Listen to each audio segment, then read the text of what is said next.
the Warriors are cashing in on the social media aspect of things, and so is Steph Curry. Steph Curry and the Warriors' Instagram page, they've added 1.2 million followers this postseason alone. That's amazing. And Curry's playoff content on that account accounts for 231 million views. This was prior to Game 3. So you're talking content that specifically focuses on Curry, stuff of Curry. Curry's playoff content, yes, on for the Warriors, 231 million views. So he catches the eye, and people want to watch. Unfortunately, the NBA, you can catch it in a highlight reel now instead of watching it as a 4-quarter game, and it's something I've pointed out a lot throughout this postseason. It's always been over the course of, I'd say, this era, the last decade of these stars, the current stars, it's been about a 5-minute game where no matter where we are in the game, 5 minutes to go, you can tune in the fourth quarter, and you have a run where it's going to be a close finish, and it's going to play out over the course of 35 to 40 minutes. At least that's what it feels like. Now, that's not every time, but we had a running joke for years on the show where if a 3-minute warning came up in the game, we would text each other, and you'd flip over and you'd catch a pretty good finish, and you'd have a storyline there. And that's what we talk about. Nowadays, you don't even need that. You just need the Not Instagram. really. And it's even in Game 5, if you want to point to it being a close game, it's a close game, but, Curry misses every three. The Celtics went 9 for 40, or was that the Warriors who went 9 for 40 from beyond the arc? The Warriors won the game. Won the game 9 with for that, 40. with Curry not making a three. So and Boston started 0 for 12 from beyond the arc. It's just even the close games weren't necessarily pretty, and not everything has to be flashy. An old school battle in the '80s can be fun, but it's too and far between, right? Yeah. With what we're seeing now.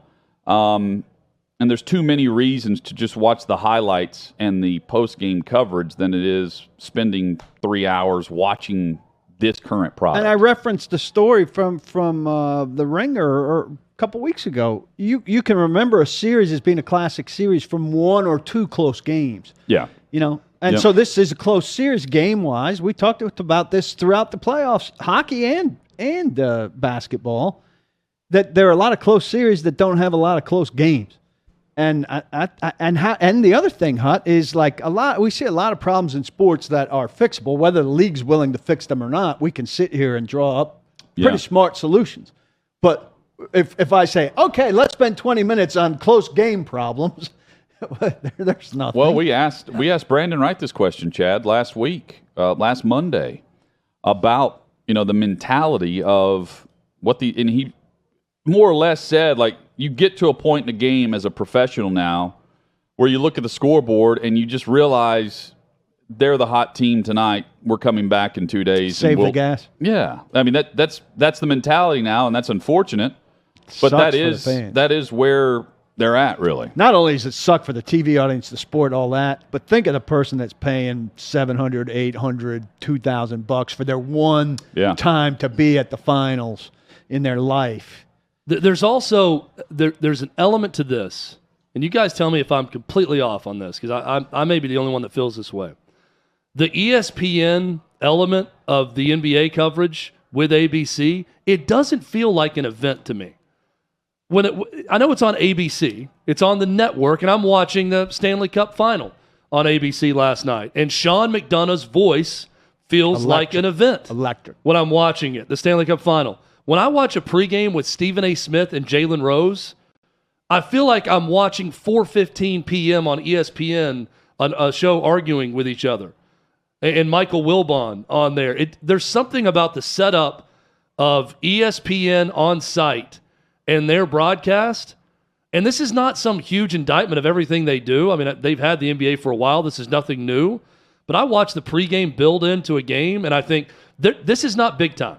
This is not something I need to watch.